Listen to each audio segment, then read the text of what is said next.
Hello, my name is James Trost, and this is A2 Insight. Today's guest is John Fike. Mr. Fike has an impressive background in history that we're going to learn more about.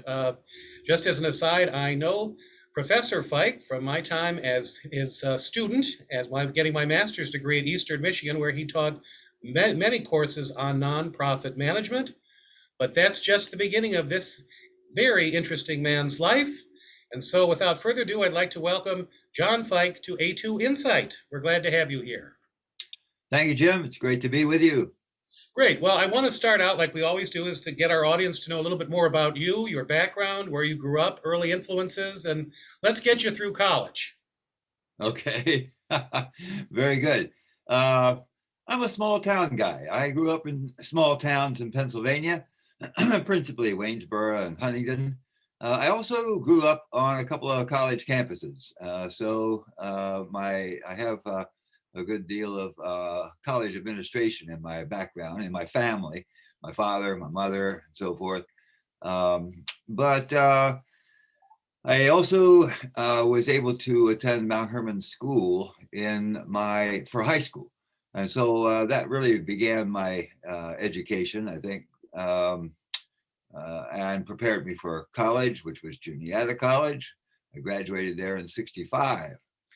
Uh, Seminary was next. Graduated in '69. That's Bethany Theological Seminary in Oak Brook, Illinois. Still there, still operating. Still turning out people like me. No, I laugh at that because I really no longer associate with the church. But I got a thorough seminary education because I wanted to find out what religion was all about. And when I came out of college, I was curious. The other thing is that when I came out of college, I was very heavily involved in the civil rights movement. And I had gone to Montgomery, Alabama, and helped prepare for the James Pettis Bridge March there, and did some voter registration kinds of work there. And the seminary was in the Chicago area, and I knew that the movement was moving to Chicago. And so I thought it was a perfect match. I could satisfy curiosity and I could get some good work done at the same time. Well, so that was So your academic. You got your master's degree in divinity then from, yes, that's correct. but you did not. Did you serve a parish or a congregation No, anywhere? I spent my time with the church in administration.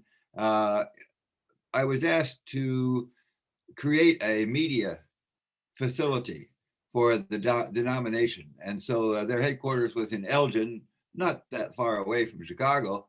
And so I spent probably 5 or 6 years there doing that. And I left because I wanted to get more professional training in media production. And I was able to find that in Chicago. So I went to work for a media company in Chicago called Insight Incorporated. And I was a producer for them. And in the meantime, I got under the wing of the producer of Marlon Perkins's show, which was popular in those years. Oh, And you he mean taught Wild me, Kingdom? oh, pardon? Wild Kingdom? Yes, Wild Kingdom Okay. was what it was called. Thank you. And he taught me a lot about media production, and I very much enjoyed his tutelage. Learned a lot from him, and that that those skills stayed with me even while the field progressed into uh, video as we know it today, and basically writing code, you know. And so when I came time many years later, really 2001, we're going to skip up quite a ways. And I had a project with the Michigan Municipal League that involved media skills. I had to learn a lot of things all over again, but the fact that I had a good solid base helped a lot. So let's go back to college and to the civil rights movement, because that's where I got the impetus for the book you're going to ask me about today. So go ahead with that if you had enough Okay, yes. Well, childhood. right. One of the reasons I wanted you on, and I want everyone to know that in addition to everything else, nonprofit management, fundraising with the Detroit Institute Arts, furniture maker, you are now an author of a published work called Cult of Sacrifice, which is a book that you worked on for several years. And we're going to talk more about it. I did also find that for those watching, this book is available at Amazon.com. Type in Cult of Sacrifice at the book section, and you'll be right there. But what's most interesting is Cult of Sacrifice as a concept. What did your idea, or, well, two questions. One, what made you decide to become an author, and why did you choose this specific subject? Okay, to the author business. Um, in 2014, associated with a heart operation I was undergoing, I was reading a lot, and I read Naomi Klein's book in which she talks about sacrifice zones. Sacrifice zones are places where people reside, usually in cities or on the edges of cities, and where industry pours in all kinds of poisons. Poisons in the air, poisons in the ground, poisons in the water. Mostly these are the residents of the residents of a sacrifice zone are fairly poor. There can be elderly and poor and very often not educated well enough to know that they don't have to put up with that, but they don't have the money or sometimes the inclination to move out and get rid themselves of this poison. So I read about the sacrifice zones, and then I put that together with my work for the Michigan Municipal League, and I realized that I knew how sacrifice zones get made. And the way they get made is by collusion between municipal officials and industry. Industry asks, can we pollute? And oh, and by the way, we'll pay a lot of money to help you win your next campaign. And oh, sure, we can make a accommodation for you on that, you know, and one thing leads to another. So I decided that I needed to write a story about that because I want people to know how this happens. I want people to know that it is a two-sided deal and that it involves local officials who most of your readers will be electing in one way or another, and it involves industry. So there's a collusion there that takes place, and it's at the expense of poor and minorities and elderly people. So that was the impetus for writing in the first place and for writing this particular story. Well, the story is interesting because there's a historical context to an event in your life that took place in Alabama in 1965. Could you tell us a little bit more about why you were motivated or what motivated you to become part of it was the voting rights and civil rights marches of the mid 1960s? Why were you interested in this specifically? But then why did you feel this would be appropriate to include in your novel? Okay. Well, I didn't necessarily include that experience in the novel. I just, on the back cover, when my publisher asked me to say a little word to the public about why the subject was interesting to me, I put that in there. But the reason I went to Montgomery was that I was asked. Actually, not just I was asked, but the word went out prior to the Edmund Pettus Bridge experience that people were needed from colleges all over the US. And many of us responded. I responded, and several of my colleagues responded from Juniata College, because we were already working on civil rights in a little town near to Huntingdon called Mount Union. And we were helping people there realize what some of their rights were, to take action against the kinds of things that I later wrote about in sacrifice zones, because they were there's a big brickyard there, and people were living close to that, and there were plenty of poisons around that too. But I worked there, worked in that area for about a year and a half, and so I felt I sort of primed for the Montgomery experience. And I went down. There were 22 of us went down from Juniata one weekend, and we stayed for about a week and a half doing work in preparation for organizing people to protest, and also in voter registration. All right, I So, guess, well, I go guess ahead. a better point would be that seeing the injustice that you saw in the South was probably partly something that you could relate to as you were developing your idea of at least in this region, that these sacrifice zones, as you call them, were clearly not to the benefit of the African Americans that lived in that part of the United Yeah, States. that's definitely the case. Yes. All right. Now, for some of our viewers may not really be familiar with what was going on in the mid 60s. I mean, this was over 50 years ago, 55 years ago. What was the why were you're a college student, you get 22 other college students from your school. What did you hope to achieve when you went down there? We hope to achieve national visibility for the fact that Blacks were purposefully kept from voting in the South. And that was the big thing. Now, you remember just recently, John Lewis died. Well, a couple of 3 years ago now. John Lewis is probably one of the last of the organizers of that march. And that was a combination of SCLC, the Southern Christian Leadership Conference, and SNCC, Student Nonviolent Coordinating Committee, moving together to bring really not just college students, but any thinking people from all the rest of the United States down to the South, not only to experience the prejudice, but to protest it. And the result was the 1965 Voting Rights Act in Congress. So after a very long, hard struggle, which, by the way, John Lewis wrote up in a three component book, which is kind of a comic book in a way. It was an illustrated book on the workup to and the fruits of the march for civil rights and for voting rights.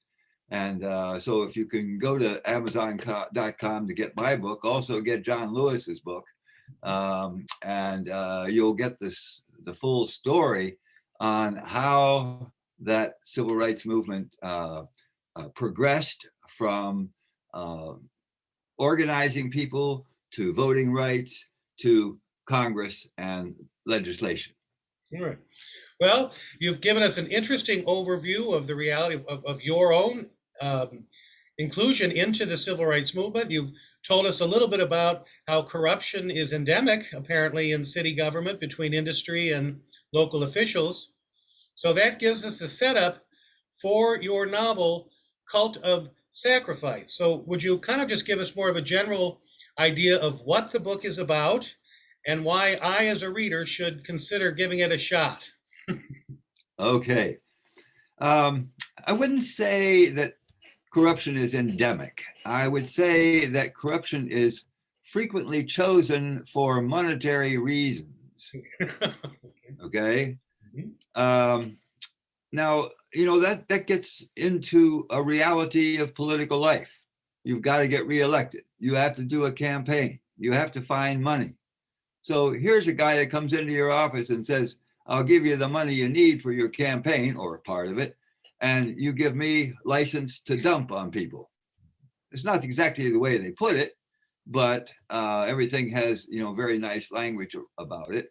But this is how it happens. Now, I said I used the title Cult of Sacrifice because I found out that the way the collusion happens is very cult-like. Usually there's a leader of the cult or the group, and that leader can very often turn up to be in the political mix. That is, in this particular case, it was the the head of the city council. So, and there were other members of the city council who were part of his cult, so to speak. I wanted to attract people's attention through the use of the word cult because that's pretty much how they run. It's not mutual believers, it's sticky believers. That is, I'll stick with you as long as you're giving me what I want. Okay, so this is a kind of a cabal, you might say. I could have said the cabal of sacrifice. But the point really is that when industry makes up its mind, or when businessmen make up their minds that they want to have a certain quality of relationship with a community, they make it happen. And if they don't care about the residents, they'll make it happen in a variety of ways that aren't too helpful. But it also, the opposite occurs, that business can be a strong part of a community. It can be a unifying aspect of a community. It doesn't always end up to be sacrifice zones.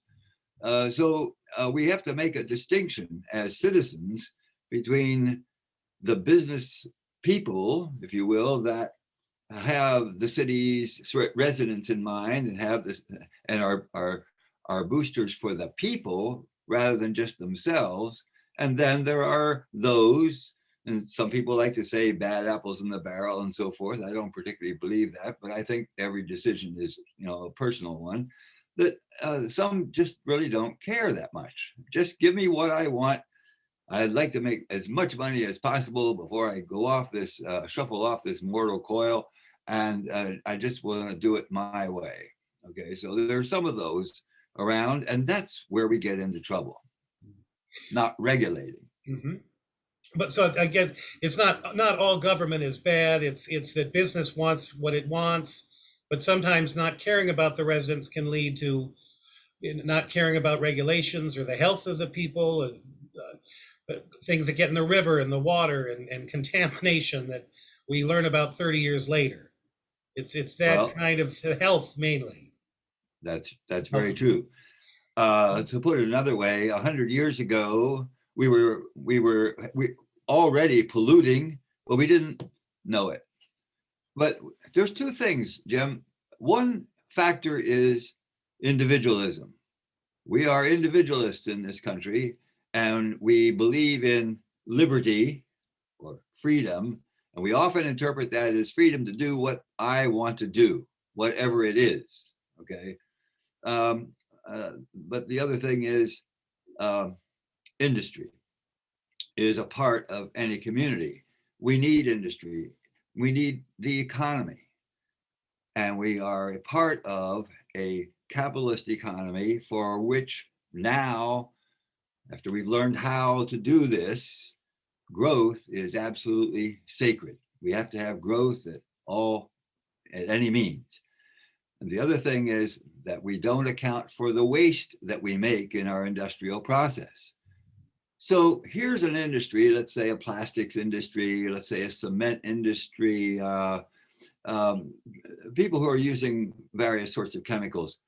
These chemicals go into the ground, they're burned, they go into the air, they go into the water, and they poison people.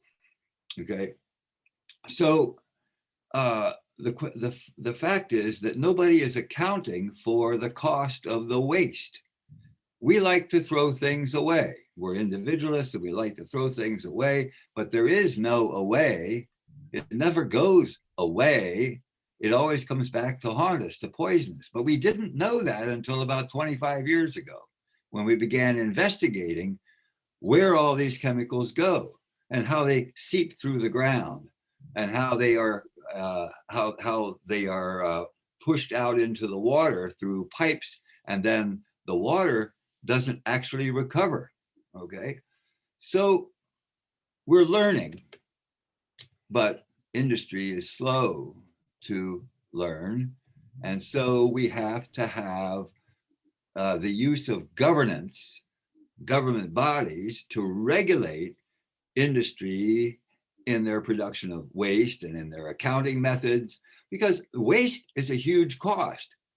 You can throw that chemical away in the water and then sell your product, make a profit. But the fact is, somebody's got to clean that water up. And so they just leave it to the city administration or to the county or state administration. But that costs the taxpayers money. So, in a certain sense, industry is riding on taxpayer money. But if industry had to pay the cost of their waste, okay, they wouldn't be making as much profit. Interesting.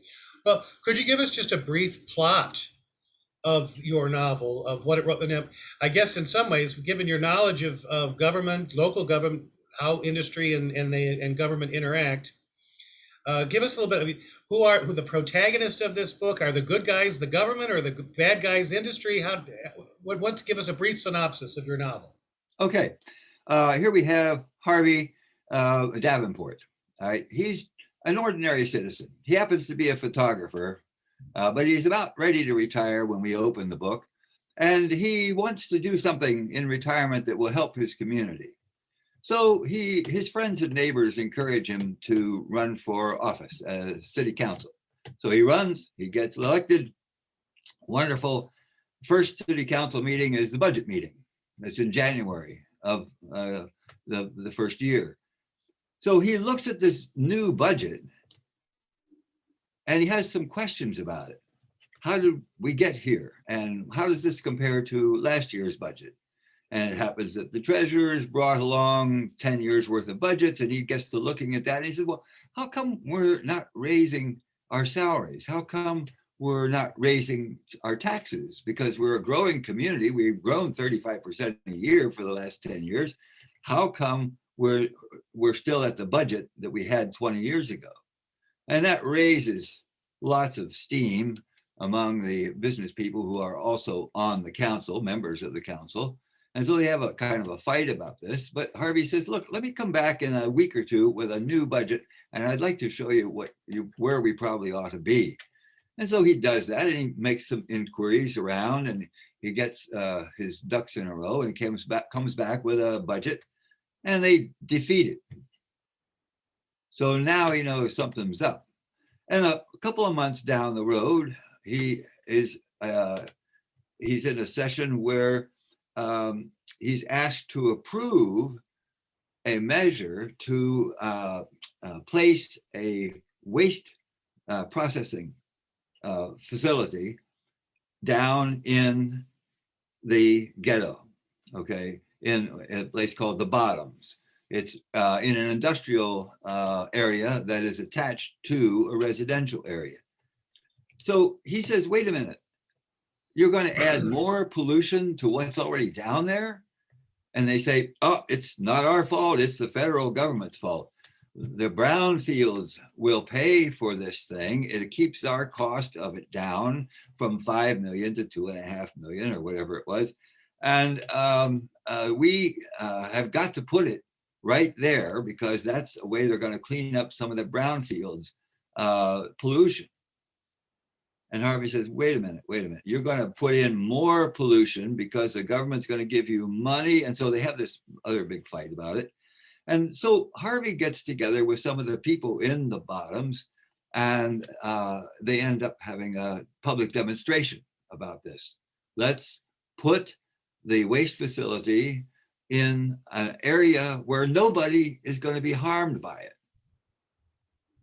Well, nobody wants to do that. I mean, nobody on the council except he and 2 other people want to do that. So they keep getting outvoted. And so there's another few weeks and they have another kind of protest movement that is actually stopping construction of this facility, which has now gotten underway. And the whole thing blows up. I won't tell you why it blows up or how it blows up, but I should tell you that the whole problem is suddenly magnified, way out of proportion. And everybody is sorry, including all the businesses. So by the end of the thing, Harvey has found out some keys to helping people be better citizens in their community.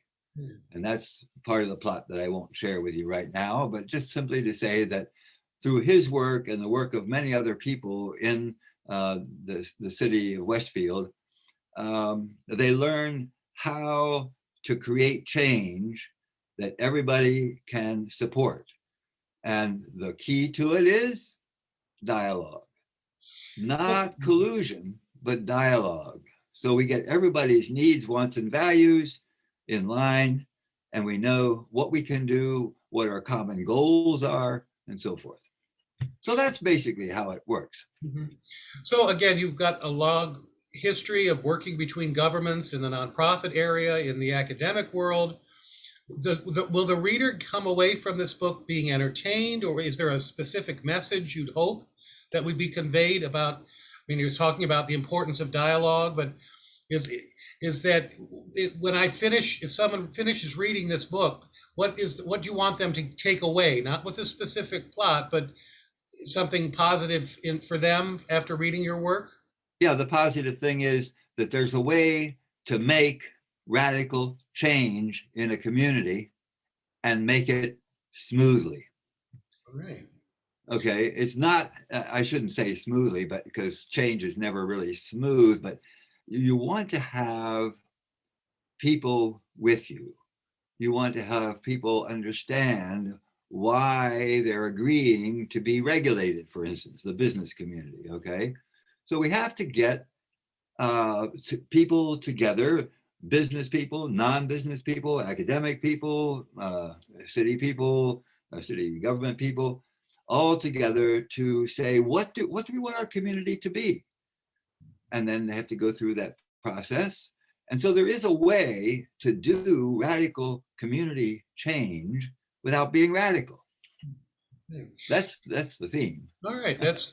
Can you tell us more about your writing style, your process, how you decided you want to do this after, seeing what's out there and learning more and wanting to send a message? How did you go about writing this book, and how long did it take you to complete? Um, First of all, I had never written a piece of fiction in my life. All right. Secondly, I had to learn how to do that. So from 2014 to 2017, I immersed myself in fiction, reading it, learning how to do it, what I have to look out for, what I have to train myself about, and so forth. And so in 2017, I got myself a coach, actually a published author who was willing to read my stuff as I was turning it out. Poor woman. Oh, I can't thank her enough for the patience that she had to drag me kicking and screaming into writing fiction. But she was fantastic, and she held me to a contract that said every 3 weeks you're going to give me 10,000 words, whatever it is. So I did. I gave her 350,000 words, and at the end of that, and it took 3 years to do it. And at the end of that, she said, you only need 100,000 words. And I said, oops, because I had overwritten everything. And I didn't realize how to be concise and how to add my emotion and how to add my facts and description and so forth, and how to add my dialogue. I was doing it all, but I was doing it, big time. It's kind of like a carpenter, I make big, tough stuff with 2x4s and 4x8 sheets of plywood, I was writing the book this way until she told me, look, you only need 100,000 words and we've got to make every word count. So the last year, I went through the whole thing and I just started tossing stuff and rewriting it totally. So it happened that during that year, I had throat cancer and I was under chemotherapy and I was under radiation therapy. And so all my time in the hospital and all my time recovering at home, I was writing, I was thinking, I was rewriting. And so we ended up with a book right about last August.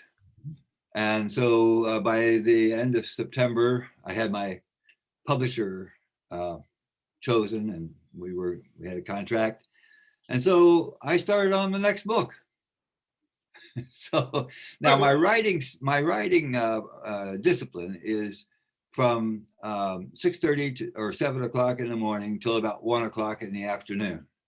And then I have lunch, I have a little nap, and then I have the rest of my afternoon to do things around the house and so forth. But I could not have had this kind of writing discipline while I was teaching or while I was doing other professional work. It was really when I retired, that I could have the time to do this. And it took me a long time to learn to write fiction. And I'm still learning how to do it. I'm sure many authors are too. But now I'm on my second book and I feel a little more confident. So. All right, well, good. Well, that may be, the growing list of your fictional work as opposed to your academic research. What is what are you continuing with this theme in your second book, or have you gone in a different direction? I am working on a book having to do with, you'll never believe this, global warming. Okay.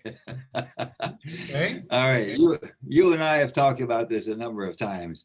It is basically about a family living through up through 3 and 4 degrees change in the global temperature, and what this means, and what it feels like to live in a hotter climate with less food, less water available, less breathable air, and so forth.